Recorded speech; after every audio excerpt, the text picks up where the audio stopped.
Well, hello there, Sarah. How are you? Hello, I'm fine, thank you, Richard. How are you? Doing very well. Thank you so much. Folks, very excited to welcome to Meeting You podcast today our new friend, Sarah Robson. Sarah, welcome once again. I hope you Thank are you. off to a good start this week. It's a Monday, so we're just getting Yes, things rolling here stateside. You're a little ahead of us, so hopefully things are going well. yeah, they are. Thank you.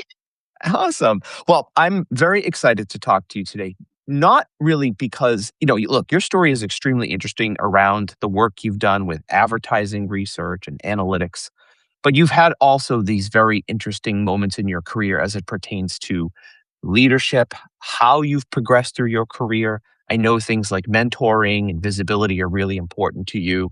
And a lot of times these can feel very opaque to people, right? Especially early career professionals. And I feel like you've got a great way of breaking a lot of that down. And I do think we'll be having a very exciting conversation. So I do want to start with a little bit about you, though. Maybe you could tell us a little bit about your career journey. How did you kind of arrive at your current role as global head of advertising effectiveness, which is an interesting title in and of itself? Indeed. Yeah. Cool. So yes, so I started my career actually at Central TV. So Central TV is one of the regions that ITV had, and that's one of the big public broadcasters over here. Mm. And actually, I started in the 90s in cutting edge technology as it was then, but you probably all laugh now. But it was actually a single source panel which actually measured viewing by claimed, asking people when they viewed, and then Ah, also people then sending their actual receipts to say what they bought. And so then we could match the two data sets together and make that link between seeing an advertisement and actually buying what they something. bought. And at the time it was called AdLab. It was a pioneering thing. I'd studied marketing at university, and Mm. that was my first job. And I was given the job, and it was a department of three people, and it was very exciting. And at the time, it was cutting edge technology. But to show you how far back that was, we didn't have PowerPoint on laptops at that point. We actually Wow. had acetate slides and we had a Hmm. color printer and we took a little projector around with us. So we had some Ah, really cool clients, FMCG clients, and it was an exciting time in my career. So that's how I started. I And love that. I then, remember the slides too, like putting them over yeah, yeah, that's awesome. Yeah. projectors. Yeah, yeah. We've Yeah. only just started using email. It was Yeah. way back when. And if we think about how things have changed, which I'm going to talk about later, it's Yeah. amazing. But then Central Television actually merged and they formed sales houses. So three regions merged together. Mhm. And I carried on at AdLab, but this time rather than just Central TV, we're now representing three big regions within ITV. Eventually, that closed, and we formed what was called a marketing data center. And there I was supporting the sales teams to go out to say why you should advertise on these regions on ITV as opposed to somewhere else. And again, I was analyzing data, we're looking at actual viewing data this time that actually Mm. been done through a meter, the marketing data, and also ad spend data. So we could look at the effect of share of voice on someone's sales and things like that. And I Wow. supported the sales team. And at this point, the department was about three of us, and I ended up actually managing about 10 people there. Mm. So that was Wow. quite exciting. Yeah, quite exciting. And I actually spent 10 years doing that. Um, but then all the regions that ITV had merged together to form one big company. And it was at that point I was made redundant. And actually, it was Mm. quite a moment in my career because I progressed quite well, quite fast. But at this point, I was made redundant. I was in the middle of maternity leave at this point. Mm. Um, but and I'll come on to this later as well. I was able to then be employed by the company that we used, a third party company that picked up the ad spend data because they needed a TV consultant to add TV to what they were doing. And that company was eventually bought by Nielsen. Mhm. So I spent about 2 or 3 years training people on the system. It's quite good for me because I was working 3 days a week because I just had children and it just did it. But I was never going to progress doing Yeah. that. And But eventually, I was um, gonna say, but you progressed pretty quickly. You said you were managing 10 people in a yeah, really short amount of yeah, time. Yeah. Yeah. in about 4 years, I ended up managing 10 people. Wow. Um, and that is again, and I mean, I'll come on to visibility soon, but it was just Yeah. because I could showcase what I could do there, Yeah. and I got to do it, and I understood the data, and yeah, and we had new people coming in, new graduates. ITV was growing at this point Right. rapidly, so they needed people who understood viewing data and so on, because it Mm. is quite complex in the UK. Yeah. Um, so from that sort of marketing steer for broadcasters, as I say, made redundant, that company, the AdSend company, got bought by Nielsen. So I'm sure you've all Mhm. heard of Nielsen, Oh, we massive all have to, research yeah. company. Obviously, TV ratings is done by Nielsen. Yep. Um, and I then started looking after the broadcasters and everything they sold, be it ad spend, be it sort of digital ad ratings, all the stuff they did on audience. Mhm. But after that, I did that for about 3 years, and again, I think showcased myself really well, but I had a mentor there who was really good, and she set me on the path of actually doing advertising effectiveness. So, Mm. I was made a consultant there doing advertising effectiveness. Mhm. I did that for about 5 or 6 years, had some key clients across agencies, broadcasters, but then they wanted to bring someone in from the US who overseen the team, and then the role completely changed. I Okay. felt I was a small cog in a very big wheel, had no visibility at all. I had big visibility when I was doing it, and then very little because we had all these global policies come in and so on. And they kind of hinged what Nielsen did. There's been a lot of change, as everyone knows, in Nielsen. Sure. Um, so I was then offered this opportunity to where I am now, and it was a big risk. I took a risk because I worked in a big global company. I felt I had Mm. security in a Mhm. company that had thousands of employees, hundreds in the UK, to a tiny company at the time that only had 25 employees to where I am now. Wow. Um, but I felt Nielsen weren't keeping up with the latest technology. There was, as I Mhm. say, a small cog in a big wheel. Um, and I moved to on device, and that was when I really got the opportunity to shine, was given visibility, steered the company round to what I do now. And so, yes, I head up advertising effectiveness globally. It's basically I head up sales across 4 time zones, New York being one Wow. of them now, Mhm. Singapore, Australia and the UK, but I also input into the senior management team in terms of product developments, Mhm. keeping ahead of what the clients are wanting to do, keeping up with the latest technology that's out there, to making sure that we're actually answering our clients' challenges. So that's how I got to where I am today. So quite a few little jobs along the way, training, research, managing, and now where I am. So head of I like, sales. I like a lot of the themes that I heard in your description there, Sarah, because you talked about, taking a chance on yourself, and you talked about, "Oh, I thought I had this security in a large company, but then I decided to go for the smaller organization and see what would happen there." And I love how you've had this career of working at, like, this intersection of research, analytics, technology, which is very cool.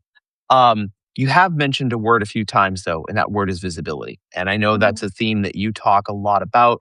There's importance in visibility. Let's talk for a minute about what does that even mean to you when we say visibility, Sarah? Yeah, so I think visibility is to have a seat at the table where Mhm. you can make a difference in product or strategy decisions. Mhm. I think, especially women, people think, and I thought this actually, you just got to get your head down, do a good Right. job, let your work speak for itself. Mhm. But unfortunately, it doesn't, especially in a big organization. Um, so work doesn't give you visibility, but people do. Visibility means sharing your expertise, putting your hand up. Yeah. So me taking that risk and putting my hand up to go to the consultant at Nielsen and then on to on device, that took a risk, right? I was Yeah. way out of my comfort zone, but I took my risk.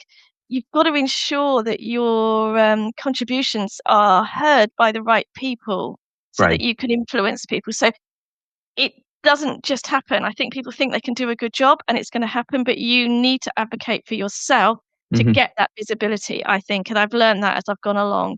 You know, keeping the status quo is easy, if you want to, but actually you've got to push yourself forward. Yeah. I like how you said that. Like, people have that mindset of, "Oh, I just need to keep my head down and keep pushing forward and do a good job." But you don't have as much opportunity when you're not advocating for yourself, right? Mhm. And that's really important. You've said a couple of other things that I really appreciate too, Sarah, because I know I've worked for organizations where we've really struggled with what I will call like the extended leadership team or the emerging talent team. And as leaders, I don't feel like sometimes we've done enough to create visibility for emerging talent. What should leaders be doing to make sure that their extended leadership team or their emerging talent are getting more visibility? Yeah, I think they should build systems to make it happen. So it has to Hmm. be actionable, not passive. I Mm, think they need to help people to advocate for themselves. So, for example, on device, one of the things I did was set up a steering group to actually develop things, products for our clients. So we had people from all of the departments there. It gave mhm. them visibility. And actually, of the people in that group, they've all become now leaders in their own right because Hmm, they had a voice. In fact, yeah, we created a safe space for them to have a voice. We listened to them. I think people need to keep seeking sort of personal development, keep going, continue personal development. Um, Put your hand up if there's a project yeah. happening. Um, Hmm. and managers should listen. What I liked about On Device, and it's still there even though we're now sort of 60 plus employees, Wow. is if someone's got something to say, they can say it, Yeah. but that people need to be in a safe space where they think they can say it, and you Right. need to develop systems to allow that to happen Yeah. because it's not just going to happen overnight. So as you get bigger, you've got to have more structures in place to allow that to happen.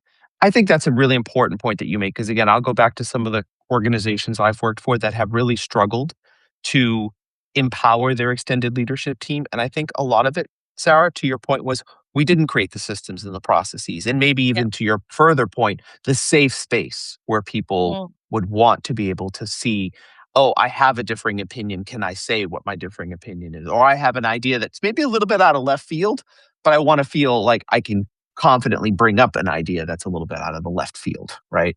Yeah. Yeah, And yeah. I think I like that at Nielsen. We had someone come in, sort of dictate from the top down, and Mhm. then everyone felt they hadn't got a voice, they hadn't got anything at the table, and that was one of my reasons for moving on. I still Yeah. had a secure job, still making an impact in my work, Mhm. but not now seen by anybody, not got visibility, couldn't progress because they hadn't put anything in place Right. to allow that to happen. It was either you went the way that was being dictated, actually from the US down to the UK, or no way. That was kind of how it was put to us. Yeah, I hear that. I know another area that you're very passionate about. I'm also super passionate about it, Sarah, and that is mentoring. I feel like I went through most of my career not really having a mentor and trying to become the mentor that I never had. I know mentorship is extremely important to you. You've said that mentoring is not about having all the answers for someone. So let's talk a little bit about that. But I'm also interested about, who were some of the mentors that you had, if you had them. Yeah. Yeah. So, yeah, I think a mentor especially doesn't have necessarily the capability to open the doors, right? You Right. can only advise. You can't have the answers. You shouldn't be mentoring someone who's personally you're responsible for or managing. That's a really good They point. should be in a different department. So you can Mhm. share experiences, you can advocate, but it's the mentee or their manager who's the one who can actually have the power to change things. So I can't Yep. change things being someone's. I can advise, I can guide. So you have to, when you mentor someone, actually set that boundary up right at the start. Mhm. So I mentor three people on device, for example. They don't report to me, but I've already said I can't change your career. If you want me to say something to your manager, I can on your Right. behalf. I can advocate Right. for you with your Right. permission, but you can't. Um, Also, I find that people are experiencing very different things. So you don't necessarily have all the answers. Some of it I can help with, like some of these people I mentor now managing people, so I can use my experience there to help. Mhm. But Mhm. everyone's situation is unique. um, I'm out of date with some of the things that perhaps some of these younger people are actually going through. So I'm not Sure. qualified, especially if it comes to things like they might share mental health things and things like that. So Right. for me, I did mental health training to make sure I could then signpost people in the right way. Because what Yeah. I found with a lot of the mentee stuff I was doing, a lot of it was to do with mental health or burnout. So I could then signpost in the right way. So yes, I don't have all the answers, but I can guide and advise people. That's what I do. I think one thing you just said that was really important because I've been in this situation before too, where my employees, to your point, have asked me to mentor them, right? Mm, And have said, and I think you raise a really important distinction there about the difference between mentorship, sponsorship, management, right? mm, And I also think another thing you really said that was very important was I may advocate or sponsor you, but only with your permission. Only mission. with, yeah, absolutely. Yeah. Um, if I'm early in my career, Sarah, and I'm trying to find my mentor, do you feel like there's a certain approach that folks should take towards finding a mentor when they're Yeah. early in their career? Yes, so getting this bit to a mentee relationship has to be built on trust, where someone feels again psychologically safe. I think Right. you need to find someone that you've got a natural rapport with, Mhm. um, who could be in your own work, but also could just be in your network, and also is someone perhaps a few levels above you with a Right. leadership style that you admire. Mhm. Um, I think it's really important that you do that. You find someone who can perhaps fill the knowledge gap that you're missing. So the three ladies I mentor at my work are all now gone into management roles. They had no experience of managing people Mm. before. So Mhm. I felt, well, I can actually fill that gap for them. Sure. Um, Also, it's got to be built on trust. So, I mean, HR, if you've got one, is a good source and they can connect you. But also look outside your industry. It doesn't have to necessarily be someone in your network. That's I smart. recently mentored someone who works in sales for an entertainment company who sells films. She wants to get out of that career and Mhm. felt she had no skills whatsoever. But actually, when you look, there's transferable skills and things like that. So you can look outside your industry. Um, but you've got to have someone where you feel safe and that you can build a rapport with. That's really good advice. I love the fact too that you're talking about it's okay to find someone outside your industry. In fact, it might even be preferable, right? Because Mm, they may not recognize their transferable skills. And it exactly. takes someone from outside of industry to say, no, actually, these sales skills that you have are very universal and you can apply them to this other industry you're interested in. You're not, limited to just, in this case, the film industry or wherever this person happened to be. Yeah, Right. and So, yeah. and that's the thing. I often tell people to reframe their experience and just put it in a different context. Right. Because Right. people think they can only work where they are and they can't see beyond that. I'm not saying Yeah. I want people to leave the company I'm in, but equally, if they're not feeling happy or whatever, Yeah. reframe it. I mean, I went from, working on analysis of data to training to research to sales. You can reframe what you do because a lot of things are transferable. Yeah. Absolutely. You mentioned that you had studied marketing at university a little bit ago, Mm, Sarah. And I also pointed out that you have this interesting career or where you are now, this cool intersection of research, analytics, technology. It is predominantly still, though, technology and data mhm. driven industries have been really male dominated, right? And you have spent decades working in a field that's historically been male dominated. What changes are you seeing there, Sarah? Yeah, well, when I first started work back in the 1990s, Yeah. um, there's been obviously a movement towards more women being represented. Mhm. I think especially in the sales side, there's been a shift from where it's sort of old boys network, lots of drinking, media lunches, Yeah. to one where actually it's built on relationships and collaboration, and Mhm. actually that often plays to perceived women's strengths. Mhm. I think there's been some positive things, like there's been obviously a profound shift in the working pattern. When I first started, you didn't work from home; that was just seen as being, lazy. Yeah. Um, You're not really and working. yeah, not really working. And then obviously COVID changed all of that. I wish there was the flexible working we have now when I Right. had the children, but often, women had to choose between children or work. They couldn't choose both. Mhm. Um, so I think that's changed, and there is Mm. representation, but it's not enough. You do Mhm. see chief data officers and head of sales being women, but to your point, I don't think enough is done. I think Right. at the minute, and again, if you look at a few places that I've worked, you get a fairly even gender split at the start, and then as soon as you get to the sort of suite level, you still see very male Yeah. dominate. It's still male dominated. Sure. And I think just from talking to other women and things like that, I think what I can see, and I think it is unconscious, men are often progress on kind of like actionable feedback. So certain KPIs they have to get, whereas women, it's often vague skills like, oh, building teams and things like that. So I Sure. still think paradox exists for women that if they are assertive and put themselves forward, that's seen as a bad thing, like aggressive. But then if they try to be inclusive and team building and collaborative, it's seen as too soft. So Yeah. they can't kind of win either way. Yeah, you're no winning for Um, losing. Yeah. Yeah. no, exactly, Yeah. Yeah. exactly. And that's why women, I think, still think if they do a good job, they'll be seen, but they're not Sure. pushing themselves or taking a risk.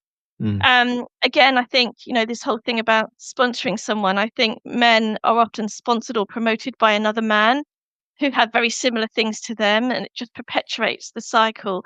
Whereas Mm. women actually have to prove more to get that Yes, promotion still now, definitely. which is unfortunate. And Yeah. then there's still this assumption that women are going to prioritize family over career, whereas, of course, now with all the flexible working, that's not necessarily the case. Mm. And I think this was definitely the case for me. Where I've progressed, I've taken a risk. Yeah. Men tend to do that more. You have Right. to put yourself up for projects. And I don't know if this is factual, but I do think women suffer more from imposter syndrome than other I people. agree.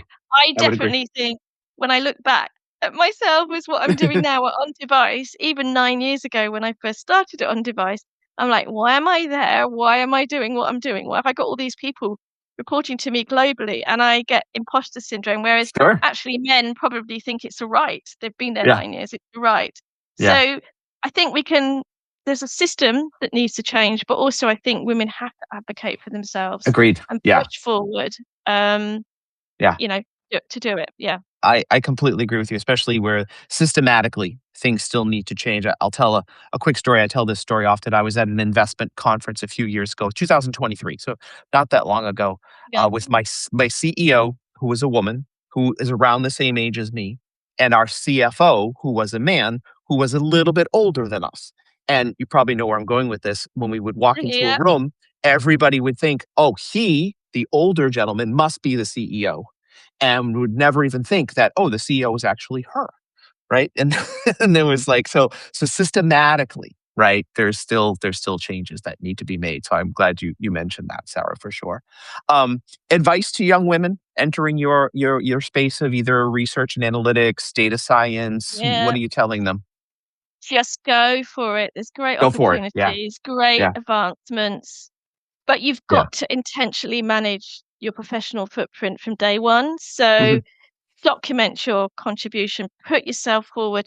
There are actually some really good organizations like Women in Tech, Women in Research, who actually Right. promote women. There's things like Bloom in the UK, which helps women progress. And I just think having that core group, having that network is going to really help you Mm. keep abreast of technology. It has changed so much from when Oh I my first gosh. started. I mean, Sure. that's the big difference. I mean, I went into a research career and sales, but actually it's morphed into tech because, Hmm. when I was first starting off, one spot on TV gave you 10 million viewers in the UK. You'd have to go to about 15 places to get that now. So you've got fragmentation, you've got digital stuff coming in, you've got more targeting. If you don't keep abreast of things, Yeah. then you're not going to progress. So I think take risks, keep ahead of technology, volunteer for things.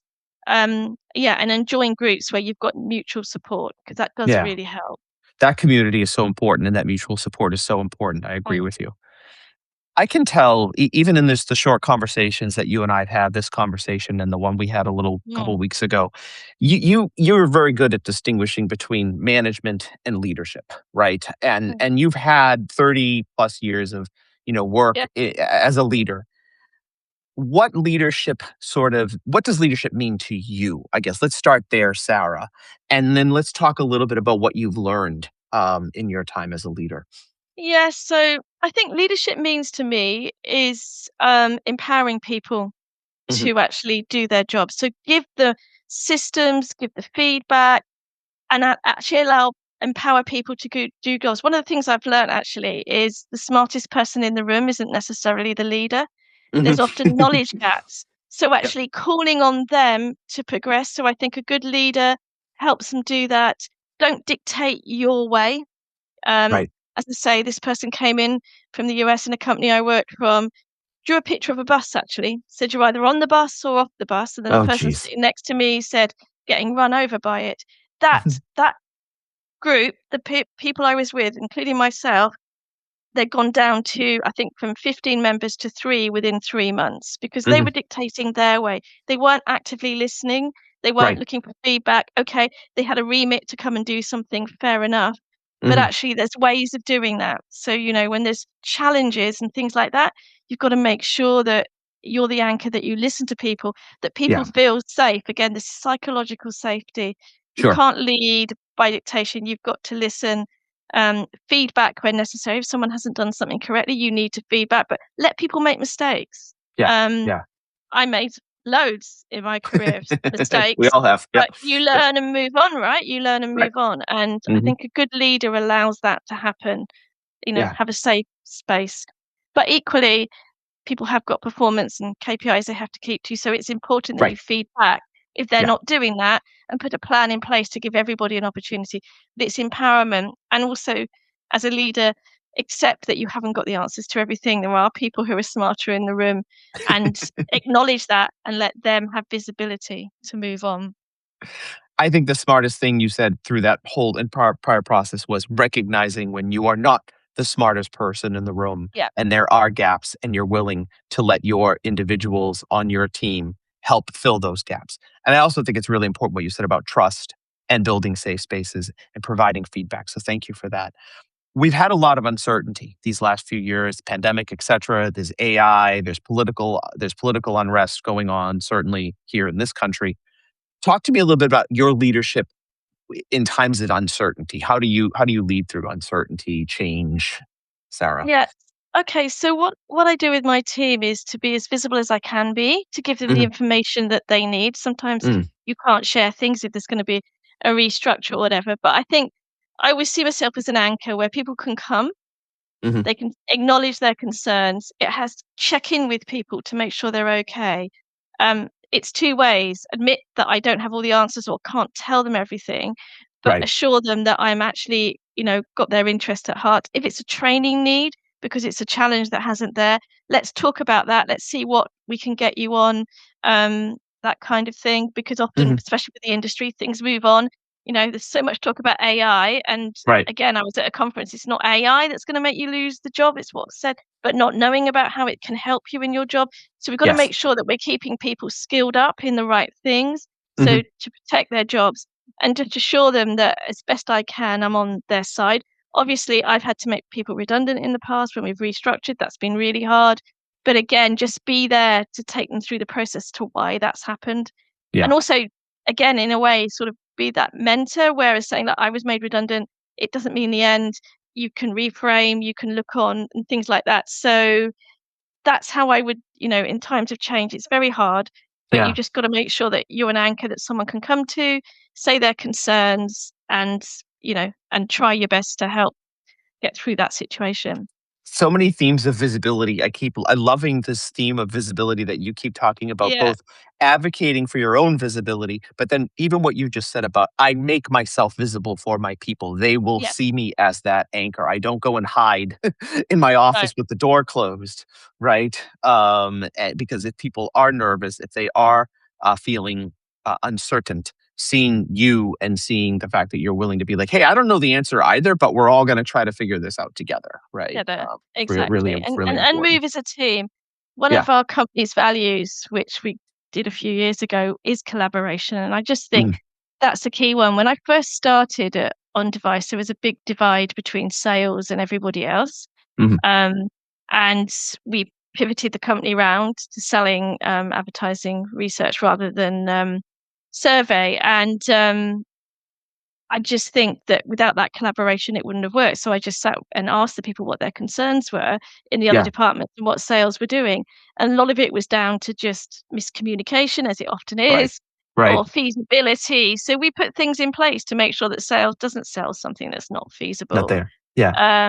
And then we all work together. And if something goes wrong, which we just had recently on Friday, that we just work as a team to get it right for the end Get it right. client, right? And we're not sales are going to sit there going, "Oh my goodness, research, I got it all wrong." No, Yeah. let's just work together and get something, and the client's happy at the end of the day. Right. Yeah. So You're not that famous meme of the three Spider-Men all pointing at each other, right? It's like, no, but it's not anyone's fault here, right? right, Um, you talked about your decision to come to On Device, and that was a big Mm, risk, right? it was. You It know, was, yeah. and yeah, you know, and I appreciate that. And the courage to take risks when maybe you feel uncertain, lost, Mhm. not sure what your next step is within your career. You talked a little bit about that already, Sarah, but I'm curious, what did help you kind of move forward? Was it your community? Was it your backing? Was it your own sort of courage? Like, what helped you move forward when you were kind of in that uncertainty or unsure period? Because that's Y where so many people get stuck, right? yeah. Yeah. Yeah, and that happened really I guess the biggest point for me was when I was made redundant from Mm, ITV because I felt I'd done a good job. I was on maternity leave, so I was already feeling a bit vulnerable. sure. And it to me was, gosh, that's a shock. Because they merged three sales houses together. Right. That's a shock. I had been there 10 years and thought I was visible, as you say, but now I'm suddenly invisible. Right. And that was a shock to me. But I had actually a friend who sort of mentored me, who made me again reframe things and Mm, say, "Look, this is what's happened to the company." And I felt I had no transferable skills. Literally, all I could do was what I was doing. right. And they sat and we looked at the CVs together, and we changed what I was doing, not what I was doing, but reframing the skills that I had. And then I started leveraging my network. So I always think leveraging your network is really important. And the Mhm. company that was supplying us data needed somebody who understood TV. Well, I understood TV. So I went and worked there, and it fitted around my lifestyle at the time because I was Right. looking to come back 3 days after having a Yeah. child. Family obligations. Yep. Yes, exactly. So I reframed things. I reached out to a friend who was in HR who could help write CVs. I Mhm. leveraged my network. Um, and often, actually, the company we worked for did give us resource at that time. It probably doesn't happen now, but did give Mhm. us resource to help us write CVs. And then I actually met with a group of people who are in a similar position. So again, Yeah. find that network, find your tribe, who we could all help each other out. And then I got the job, and that led, as you know, to other things. So um, yes, it's always going to happen. Yeah. Um, you know, but don't take it personally, advocate again for yourself, reframe things, look at it in a different way round, and look Yeah. to see, what you can do. Just leverage your network, keep building your network of Such people. important such important advice, especially what you said about the reframing, and I love that you said, "Okay, who in my network can I reach out to? Who can help me with my CV? Who can help me maybe get this introduction?" Like, you thought really creatively about leveraging that network, so I appreciate that a lot. Thank you, Sarah. Yeah. Alright, I wanna jump into the lightning round with you right now because 'cause Oh, I'm excited. right, Here we go, okay. here we go. Best career advice you've ever received, Sarah? Don't burn your bridges. Be kind. Our industry is quite small, and that whole point about leveraging your network, you Yeah, don't know who's going to be your client or indeed your boss. So, yeah. Good one. just don't burn your bridges. Don't leave somewhere in anger. Yeah. Um, Yeah. That's a good advice. I actually gave that advice to someone right now who was, thinking about, leaving, but they had resigned and they had given notice, but then they were thinking about, "Well, I might just leave and not do my notice period," and I yeah. was like, "Ugh." You gotta be really careful about that, some really think that through. You're in the TV space, but is there a book or a TV or a movie, something that's really influenced the way you think about things, Sarah? Actually, there's a book called Choice Factory, which Richard Shotton written, Oh. and it's looking at the bias as why people make the choices they do. Oh, I like And this. yeah, and we studied it actually. We had a book club at work Oh, cool. a few years ago, and we all studied it. And actually, it's helped to shape what we do. Yeah. So it's things like, social proofing that we choose things because of our peers, and obviously all the influencer ads at the Mhm. moment. It's why we Mhm. choose what we do. Then there's the sort of cocktail effect, like we look for things that are relevant to us. We'll talk about things that are relevant to us. Yeah. Um, Yeah. Payment pain, which is kind of like if things are easy to buy. I mean, you just have to go to TikTok shop now and you press one Right. button and you've bought something, Yeah, haven't you? boom. Yeah. Boom, exactly. But all of these are shaped advertising and creatives, and it made us Yeah. think about how we analyze stuff our side. Yeah. That's had a big impact on me. And then there's, of Yeah. course, there's the long and the short of it, which is all about, long-term advertising versus brand, which is a famous book. But yes, that's kind of affected my work life. Yeah. I like those. Those are good examples, and that few of those I've never heard of before, so thank you for that. Who's the leader you admire the most, and tell me why? You know what? I actually think it's my boss, Ah, Alistair Hill, who's the oh, co-founder of On Device. you mentioned him in our He pre-call. Yeah, yeah, Yeah, absolutely. Yeah, yeah. So yeah, he's really I just admire how when I first started, we were doing survey samples, did very little bit of advertising effectiveness. yeah. We've repivoted the company completely around the other way. So the majority of the revenue now is ad effectiveness and brand measurement.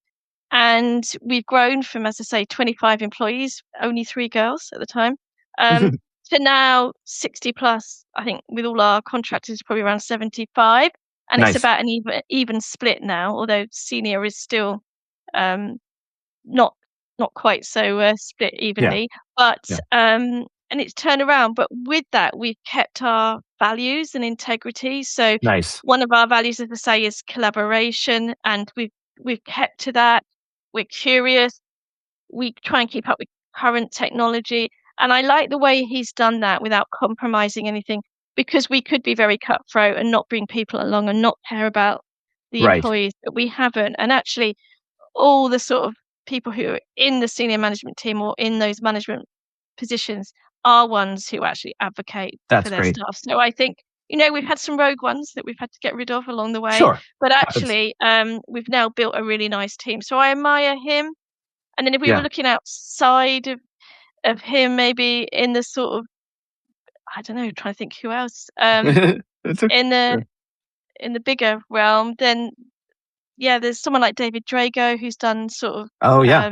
yeah, Uh, he's actually manages to create a company, sell his company with tech, but keep the human element of it. Aspect So, of it too, yeah. yeah, yeah, That's a great example too, absolutely, yeah. We talked a little bit already about the difference between leadership and management, but is there something that people often misunderstand about leadership, Sarah? yeah. I think people think leaders can change things for you, Mm, that that they've got control over everything. yeah, But again, this whole advocacy for yourself, it's like good leaders empower mhm, people to advocate yeah, for themselves, and they can't control everything. You are yeah, actually ultimately controlled for your own destination. If you yeah, feel you're not doing well, like, it takes one leader to make a bad culture. If you think right. that's happened, you should move on. Um, yeah, That's good. Yeah, I appreciate that. And, before we wrap, I do wanna know, what are you've been doing this for a long time, but you mentioned the technology is rapidly yeah. evolving. There's so much happening. What are you most excited about professionally right now, whether it's tech, whether it's leadership, whether it's mentoring, visibility? What are you most Oh excited about right now? gosh. I think for me, it's the fact that brand lift data, which is what we produce as a company, is Mm, actually now being fed back in a loop. So before we used to do a standalone, this is how well your campaign's done. People could change things because of that. But actually now it's in a continuous loop. So through technology and API links, we're actually using our data to what we call the outcome era, ooh, whereby we're feeding data back into our clients' planning systems so they can plan to advertising effectiveness. So again, it's tech enabling tech to so it's our core product, which is then it tech enabled to actually feed back into their tech enabled product, which actually targets people. So it should make advertising more effective. But it's very exciting. The tech is just literally being developed to be able to do it, and I'm excited by those conversations because it's bringing it forward again and moving on to how the industry is moving on. So, uh, that's great. That's very exciting. It'll be really interesting to watch how that evolves. Wonderful. Sarah Robson, thank you so much for that's being right. here. If we can find you on LinkedIn, I'm assuming? Yes, you can. Yep, I'm on Oh, LinkedIn. perfect. Yep. Perfect. All right, we're gonna hook that up on in our socials and let people know that's where the best place to find you. But once again, from On Device, Sarah Robson, thank you so much for your time today. Really Yep. appreciated this. This was lovely. Thank you, Richard. Thank you.